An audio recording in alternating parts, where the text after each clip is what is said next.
Samoa's natural waters are special. Something goes in there, comes out different. Natural Samo water, the taste of nature in a bottle. Mataafa Samoa, I'm Jack Ty Laban. For any competition, I'm all about speed, skills, culture, and of course, my Texas. Wa'ualia.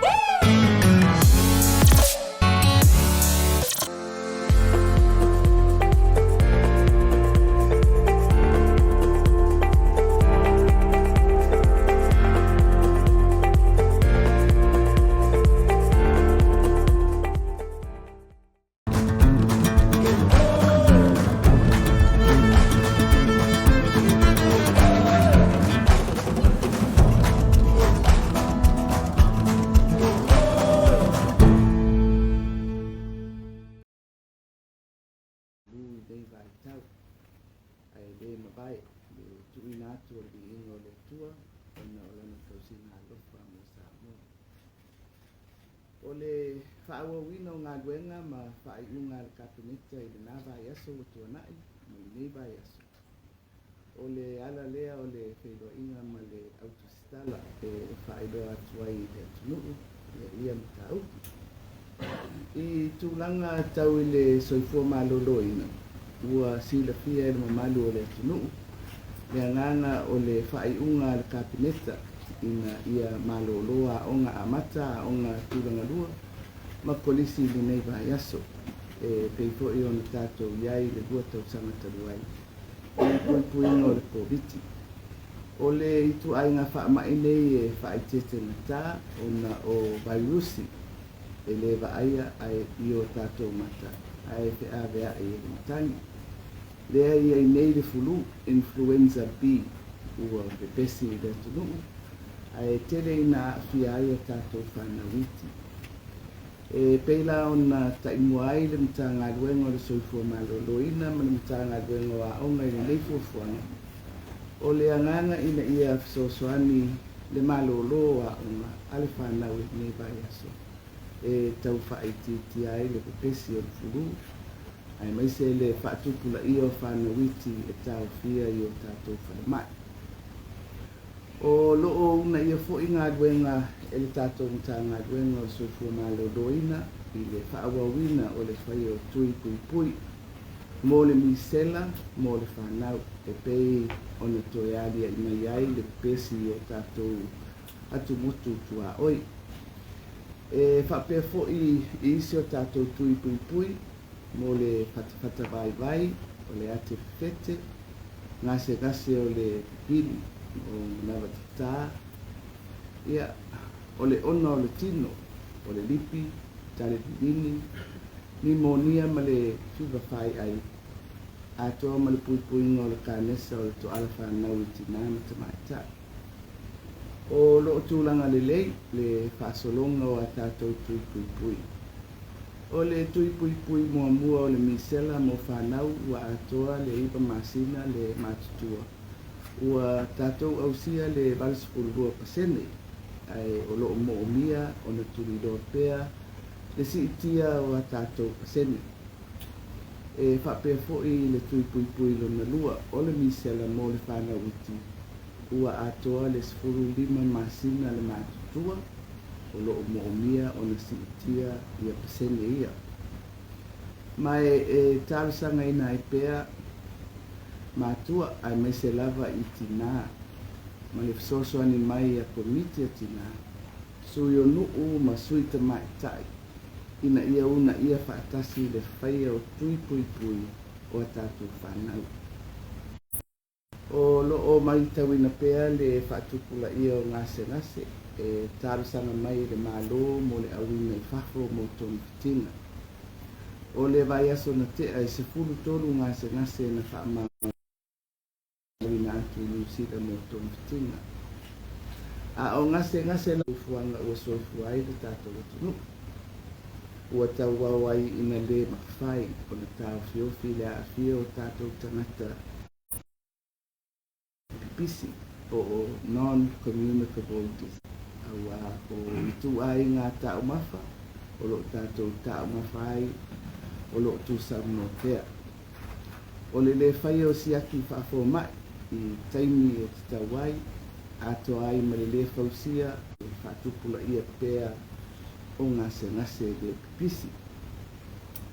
Le atunu ue, o le tatalo lava al tātou malo, i tautua nalo tātou soifua malo loina.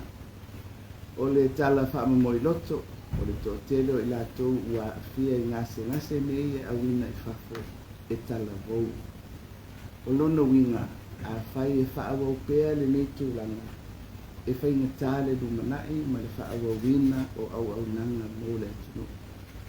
Ai mai se le whaasoro atu ina taunga tātele, mō tātou uma, le awina atu pēa o ngase e le malo mō tonga whitinga i whafo. I tūlanga tau ia tātou wati na e tele, o loo whaawau pēa le whaalelei o le awale tele o le malo, i le anga i atu i le malai waalele i whaleolo. O le vai aso nei sa whaamatu ua tuai kon karate mo le whaataina i le tā mole o le asphalt. Vaenga o le awala i le whaasoro atu i malua, i fulele, i whale asiu. Ia ma whaasolo atuai i le vaenga o le awala o mai a mai whale asiu e tau atu i le moenga. Ua mai a fo'i o na tu inatu kon karate mo le whaawawina vaenga o le awala ia ngā i le malai waalele i whaleolo.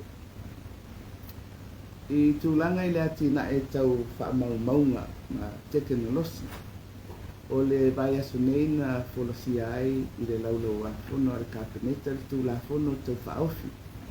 Mō le whai o le tātou National ID, po le kāde tu inatu i tangata anu o Samoa. E whaingofi ai o nei loa whaamaumaunga o lona aso soifua, ia maisi tūlanga tāua. O le nei ngā ruenga ua 5 tausanga o tauni whai mai, ma o le whaamoemoe, o le nei tūlafono o tau whaofi. E whaatūlanga le ai e inga whaatūlafono. E 5 taita inai vaenga uma o le a whaatino mō le nei ID. Mai manatu o se tūlanga le rei lea mō le anga i atu le dumanai.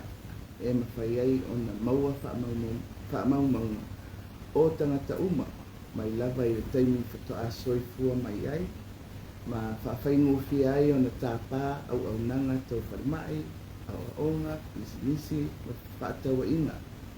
Ato ai mani whaamaoninga e mo o mia mo isi au nanga, e masani ai le tunu. O le whaamoemoe la, o le a whaase atu mo le tangawhia le palemene le nei tūlafono tau whaofi. Tusa matulanga o lo whaatino ai ngā duenga le tātou ngāro. O le vai aso nei fo'i na wholosia ai le ripoti a le komisi su'e na whaatuina e su'e me tā upu tau pālota i le mai ai o le whainga pālota tele a le tunuu ia aperila le rua afe rua sepultasi. O tūlanga masani ia e whaatino pe a mai a whainga whiliwhilinga a le tunuu.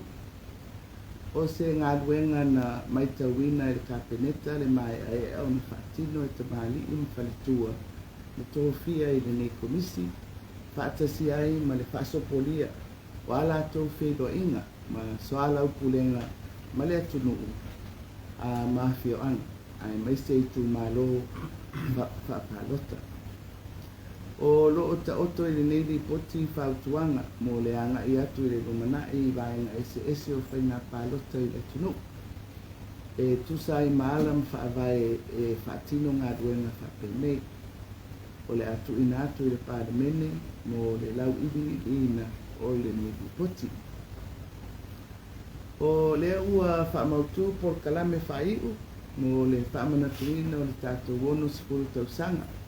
Ato ai ma le anga i atu i le whaamanatuina o tātou wono sifuru tausanga. Ua whaamoemoe e whaatino whaangatama i tai le aso sifuru wono o le masina nei o me. O na anga i lea o le tātou malo e awai le sauminga mo le whaamanatuina o le tae au le taunu mai o le Ekalesia Katoliko i Samoa ngai malaiola mga fuanga i le ala tele i Savai i le aso rus fitu o me. O le aso tos fultasi o me. Ua atofaina e whai ai le saunina aloa ia. E whai uinai le whamanatuina o le ono sifuri tausanga o le tātou tuto o tasi. I le afiafi i le malai e tia whau no. O le a whai ai le saunina whaafitai i tāwasi ai le anga i atu o le tunui. I le whamanatuina o le ono sifuri tasi tausanga. O le a whaatino ai fo'i ma le tau awina atu o pile ma whailonga tau aloa a Samoa ia i lātou ua whiniwhinia e whae e ina atu i ai nei whailonga e amana i ai le lātou tautua mo Samoa a mai ali sauninga mo le tuuina i lalo o le tangawai e whaatino e le malu o le malo o na whai ulo lea i le koniseti tele ua tāpena ina o na pō ai lea o le pō. O le taea o le asotofi, aso mua o iuni, o le a whaatino ai le sauninga aloa ia mo le whaaminatuina o le tātou wonisful tasi tausanga i le malai o tia whau. E pei ona iai tausanga umawai, e amata i le tātou whaafitai le atua o ni soo ai lea, ma le sisina e o le tagawai o le malo tuto tasi o Samoa. Ma whaasolo ai solo whaaloalo o le whanaua onga, ma whaala popitonga ese i le atunu. E iei whaafiafianga ua whaatulanga mo le awa uli o le aso lava lea. O na whai uai lea i le saunina mo le tuuina i lalo i tangawai. E tauanunga ai ko le kalame mo le whaamanatuina o le onusful tasi tausanga o le tātou tuto tasi. O se taimi o na whaamautu lea o wa tātou malo whaalonia e tātou te whaatasi. O isi tūlanga uma o le a whaelo atu o le tātou komiti o le tuto tasi mo le sanga whaalau loa ina i le atunu. Ia o loo whaangasoro pēa usu ngā whono a Samoa i tūlanga whaaminista manisi o whaingaruenga le malo i atunu i whafo. O bāenga lava o loo laualunga i whonatanga o tūlanga tau le soifua malo loina a oa onga. Sio manga ma puna oa whaanatura. A tina e tau whaato anga ma whainga whaiva. Ato ai ma tūlanga tau i le pui puinga o le saunga e nu. O loo to e sea, le fionga i lea malu o le malo man masiofo. A wai le whaauunga o lana mai stete le tupu o Peretania sa lesa le tolu i le mei vai aso. O loo whaataria mai e le tātou ampasa i Petsauma, mo lea wha moe moe. Ma toe tari mai ai le vai aso fau.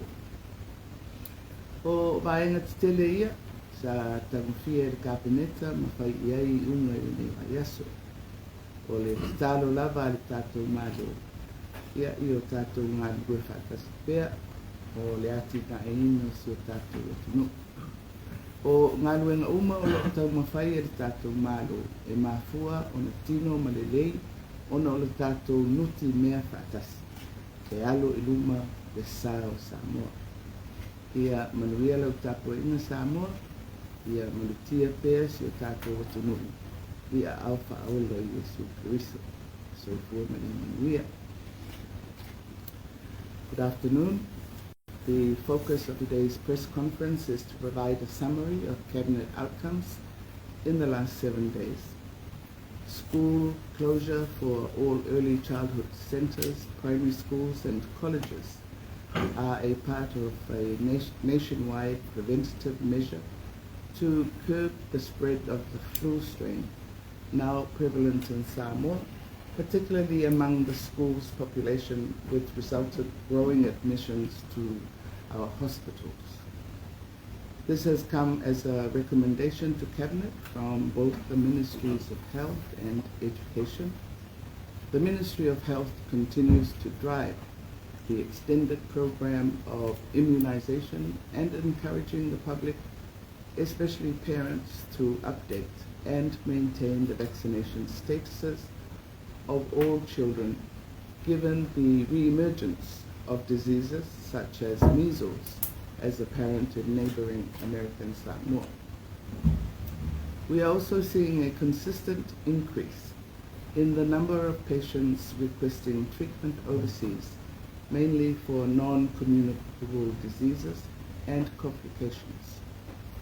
We can only advise for all of us to look at changing lifestyles, including dietary changes, and to find alternatives if we are to see a downward trajectory in the prevalence of NCDs in Samoa and move towards a healthier pathway, particularly for our youth. Work is continuing on the completion of the remaining segments of the West Coast Road towards the airport, with the last of the contracts being let. Cabinet had the opportunity to discuss the National ID Bill, which will now be presented for Parliament's consideration.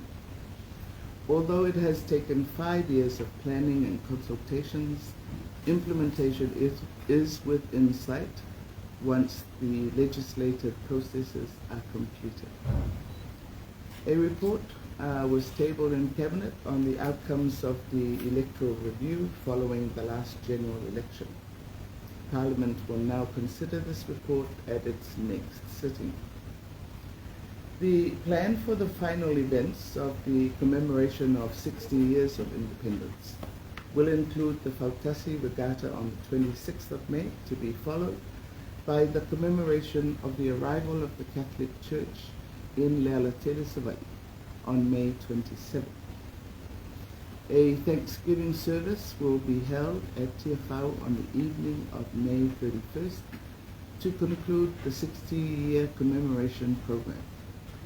Service medals will be conferred that same evening before the flag is lowered to close the 60th year anniversary program. On Thursday morning, June the 1st, the formal ceremony for the 61st anniversary celebrations will begin with the church service, followed by the raising of the flag and the march past. Cultural entertainment will be held in the afternoon, followed by the ceremonial lowering of the flag to conclude the 61st anniversary celebrations. A special variety concert will be held at Ninu'u to conclude the formal program of the 60th anniversary. We continue to have ministerial representation at the various international meetings and conferences overseas. The focus of these meetings are on the issues of education, health, agriculture and fisheries, security and climate change, and natural resource management and conservation. Our head of state and Masiofo are attending the coronation of Their Majesties King Charles III and Queen Camilla on the 6th of May. Her Excellency, the High Commissioner Francella Strickland, and His Excellency Ambassador Fatima Nava, Dr. Paoli Teru, are part of the delegation. The head of state will be delivering the keynote address at a Commonwealth coronation special event on small island states, with Samoa as the chair of the Alliance of Small Island States, or AOSIS. King Charles is now the head of the Commonwealth, and CHOGM 24, hosted by Samoa, will be his first leaders meeting in October of next year. Soifua, Mayamani.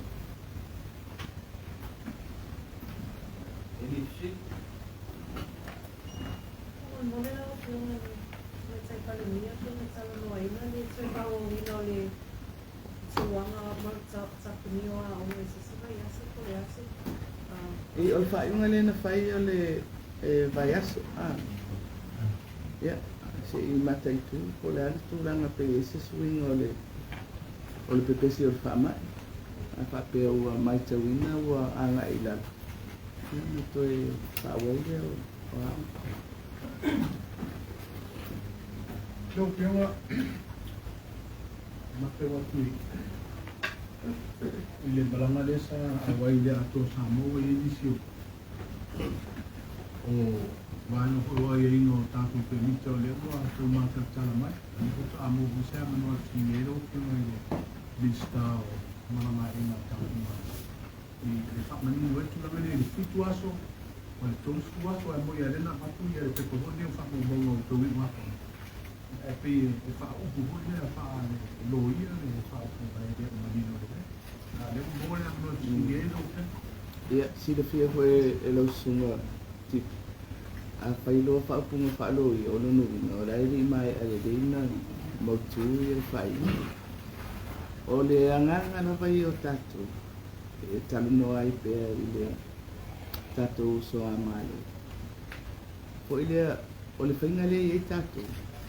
So si tangata la vai e malanga mai Samoa e iwa sifuru aso e mi whai ona nofo i nei. O i o si tangata asias.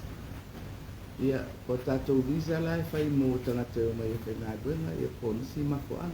A mō tangata la vai a asias i mai. E iwa sifuru aso. Ia, nā paulawa le pana o ngai ia mautu mai, ia lana pepa malanga i toi malanga i se toi i Samoa. O le whaataltal noanga la ma Amerika Samoa. Hoi le e pe hoi le o le mafua anga ia na whai e tātou whainga ia na whaine. Ona ua whaawai mai e lātou ia ienga ia sa tātou whaile. Yung tātou whaifoi la ia le tari au whapena mei a tātou la whapena atu koi tātou. Ia, au le anganga ia le tua tu iei. O le hoi le o le whaawai lau te le ai ia mō isi atunu. Le tāti ai tātou i le iwa spuru aso. O le la e pe e ofo mai e lātou le fitu aso. Ia, e hoi le mana o mial tongi o le fitu. Ia, ai na o le pauna, pe afua ai le ei le wha moe moe o lātou. Se e lo lātou le tūlanga lau tele le e tātou e oko meki le iwa spuru aso o le tangata asias mai. E peila o nā i vai laina na. Koile o le tatala atua i a tātou. Ia sa fisiri fo iai, e ia mafu anga e whai ia tu la fono po ai en papel tu ono le vale o le pui mai o tangata o atu ma no fo faso tu la fono o stairs no tu la papel na ya foi na ver ma tu la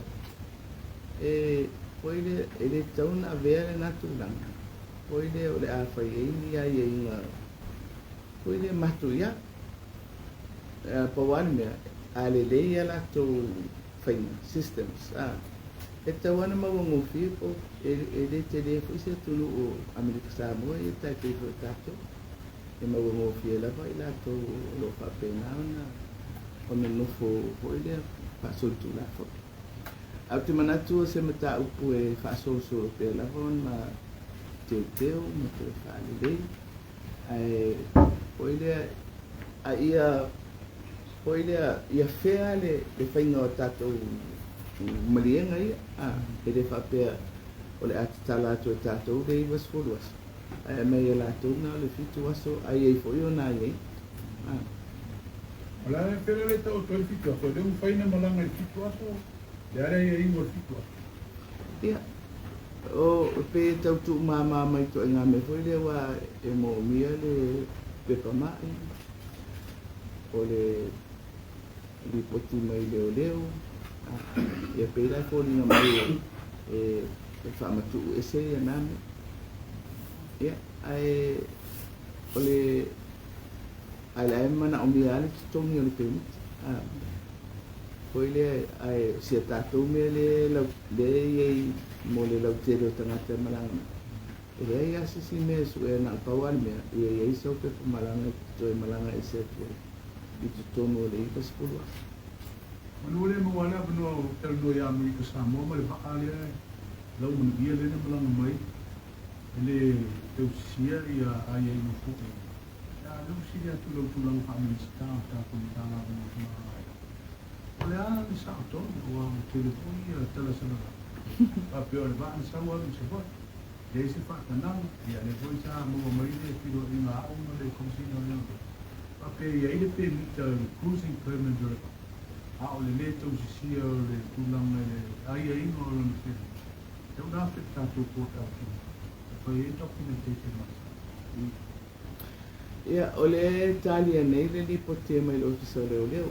E au mai umai e tu ai ngā whaamtaranga e o nei te le ni tā ngā ruenga e whea ngai mali isu lea. Ai, ia te au ai, i la uwa inga wha minsta, wha tūra whona. E so o se waa e ulu whale mai tu tonu o tātou o ngā sama. E le iai ni o lātou pepa. O le memo mua e whai loka ra waa to e loka male au waa. Ai, o le memo ni ai, te le lape o tātou. O le o tau nuu mai le waa, o le aweroa loka ma, au o bebesi solo tanga te so e mai pepa. O le mea ua whai, ua, ia, toi wha apopo iai. Ia, ma wha amataranga ia le o mautino le le se i maua mai le li potia leo leo. O le alatu ui le whanua, piki ai nisi mea. Ia no e lola ia le sare longa. O le mea monia, e le i bevesi o i, o ane sawa i, nal pau mea rena bevesi ai i o le tau whai o fisota inga i se pe mita ma me whapena. Ai pe o tātou lea ua tau soro mua tātou, i le sa ili mai o pepa. A o le mea, a sauro le waa election pepa. Pau an ngā rua ngai whai e tātou tangata, i le tātou tua o. Unlawful entry, lokaro. Muli ane, whai nisi whamta. Ia, ai, o le mea nā lepe wale mai, e lape a tātou. A le mea la ua vevesi ai i tala ia e au mai e se i whamautu le ina. Nā ala na vevesi. O le au whai ngā ruenga a le wafu i whewho i sarelo. I le teite i o lātou ua tuta atu le waa o atu ta avale ave uta ma me whapena. Ia atonu tu viti mo mai se manino, sinama tau. Ia aile o se mea le re. Atonu po i e atani ai. Le le whaatinoa le le o tite ma ngā ruenga a tātou. So, Fiame, could not one tap with a way of doing it. Tulanga, I never released it. I tulanga toilet, a sala for the final. You know, typically tulanga, to sort of go back with Ia, o se tala, poile la tala tamai. Wailo wata ofisa tauna loka le waa. Ai o le whautuanga le ofisa o le loia si. Ua whaingata e tautua upenga le whaasala ma le roka ona ua iai ngai o inga mua ia na whai e tātou e atani ai ua tātou talia le o mai o le waa i tutu. Tau Fiame tak mole nada. O le whaiwanas na hei le whawhanga asi e papuni kini e ka e le Kristeva Amerika. O ye se whawhanga na Fiame ki mananga i la. I le asia singa e kua pini ta o kua ni tala i le tingu. O iei lau malanga i whai unga le vai aso le o te malanga i Bangkok o le fono o le escape. O le toi taliu mai ei la e fontanga tai o le Pasifika me Intia o le Pacific India Summit. Ai la tamai la le wo ele si whamtalanga whaupoko o le asia singa an Palestine i Papua New Guinea. Ia, o le lai le o manino le rei. Ko o whaatau ane ia Biden. O lo i imatai tai o. O mela na e lele i manino le ia. I le asesinga na. A le malanga ia o le malanga Biden i Papua New Guinea. O le ua umal mātou whero inga ma Amerika le na whai le summit ma tai Pasifika i le. Tau sanga le uma vai. Yung sa akin pinangal malo mo sa malo sa sampung, tapos yung tawag sa basic project manager ko yun. O le aso nafi, na to e ilo ai le kapineta ia fuafuanga o le tapinanga. Ua ia se manatu o le kapineta o le whaatatia ese ia le whainga le na whaapea e whaapinga ruenga inas na ngata whaapitoa i le mele. Manatu. E le ia le tāpe na whaalekto i whale. Ai mai se tutonu o le mtanga ruenga o le vai hafo.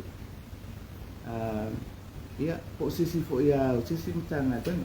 Ai fai o se secondment, e tau alo ini stupe whaapopo, o tangata whai ngāgwe ngāle mālo, ai fo ile mō lea tai, e o mai, ia mau te manatu fo ia le to tasis tangata.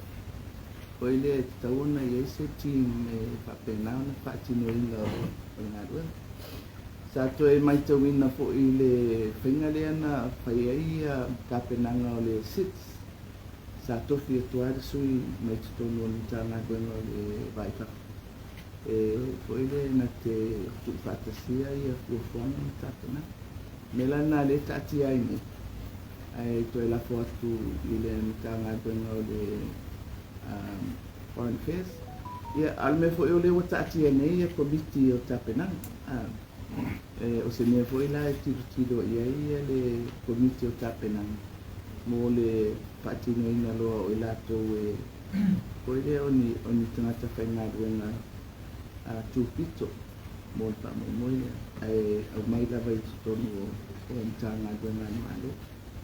Tato National ID ka, ID waka bole lo kio. Ima tau sama o takena mai, kolo te mana tua le tai ai le sita na whaia. Mai le whinga malo mawai. Le sa tu poita i mo suta la whaingo le aiti. A le pe tau maua mai lo whina ngaro le whaka au atu tūra puru tau pa au i lumo ka peneta no le ro ina wale pare. E whaatino le atu ID le National ID. Pela se tangata nai te siri mai le.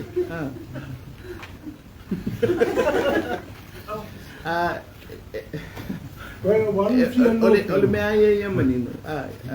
Ona ole ta ole limas futala le ni tufa. Ole sawa ole whaupunga ole limas futala. Ole pese salvage package. Ole tufa atu le tunu. Ele ole mai atu le misela ma. Pe ole ngangana na whai ai. Ai pe o se mea fo idea e whaatosi nai tangata. E o mai e listala. Ona o le whamoimoi le. A le tupe ia. O le tupe o le salvage package. Le whaatupe le SEC. If I can remember correctly. Awa Fiame na ta ua nei concern nei. O le tōtelo i tātou ngasa e waki i whakomoto te tumatukura matana bau. Amon mori koe e se age group i au whaamamama ko nei tātou. O da se age group o tātou. Ele o ia te au ia whainu mera whapitoa. Ale mele wa amata nāre mai. O ele o mai tawina lava o to tele tangata talabo ia ua wanga i mai i ngase i. Ole mea ia lea. O ele le upu o ele le ngawhatauri maina. Ua nga i atu o ele le whanati mai o ngase ia au mai. Ia e tuatua i le minstama na matanga renga. O ele o tawana la tau tāpena mai. O wā nisi whainga. E mawhai o na tali atua i le tūranga lea e ua o iai. O le mea fwoi. Fwoi lea o le alaba e whatūranga tupe ala maro. A le alu le e alu ai le whaasolo mai o ngase. E pe ele o whaia le ngā duenga ale matanga duenga. Fwoi le screening o kako ma. O alu mea mo ia e le whapea e tu ta aloa ia se mea. E ia ona papui, o le papui putitele lava o le ngā whatauri mai na i tūranga tau tupe. Ia o le ala te loa wa iei fufuanga e titilo o whenisi au ala e maua mai sef so ani e taungo fiat. E voi la watala noa ma fiti. E ia whale mai fiti ia e ona mwhai ona so ani mai. E ia tātou por kalame fo ia e mwhai ona o mai fō mai whapitoa. E whai atong fitinga mo ma taotonga i nei Samoa. E to tele atuai tangata e mwhai ona tonga fitia. Ia a pe o le whiawale pe o tau maua mai. Ko ile ia tātou. Ko ile i to angai o e whai ala tau siaki. Ia tau ave ia whautuanga o lo tua tuai. O le Fiame le pe mai tauina fo i le fanati mai. It's urgent. Ia, o le urgent la o le mai. Ai e tele alo na tala angana i tua. Fo i le, ai le o whaia le ngai o inga tauna whai. Pe o le whaia ona o le whata malo o tangata lava i ngasi ngasi. Ia poli me fo o le o turi loa e le tātou whare mai. Fo i le wai whaia tātou clinics. E tawana na mata tu le leipo whare me le anga ia le tong fitinga o tātou ngasi ngasi.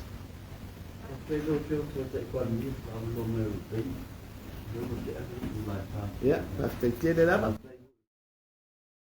O lau insiwa e au wala i se te unga tupe mo le lumanai manuia. E mo le puipuinga tau tupe o lau soifua, mai mawhai o na taunu no atu, mo so se mahuaanga i te whina ngalo iai. Samoa Life, le insiua mo tangata nuu o Samoa. We're here to give the opportunity to people for full-time work in New Zealand as a skilled worker, so trades, carpenter, mechanic, or anyone who's successful with the quota.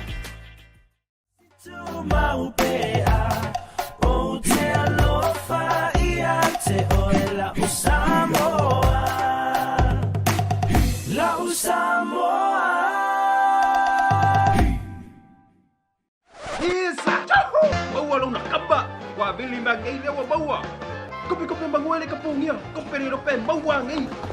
A Fiame nei loy le Federal Pacific Finance no so mana onga tau tupe serving Samoa's financial needs.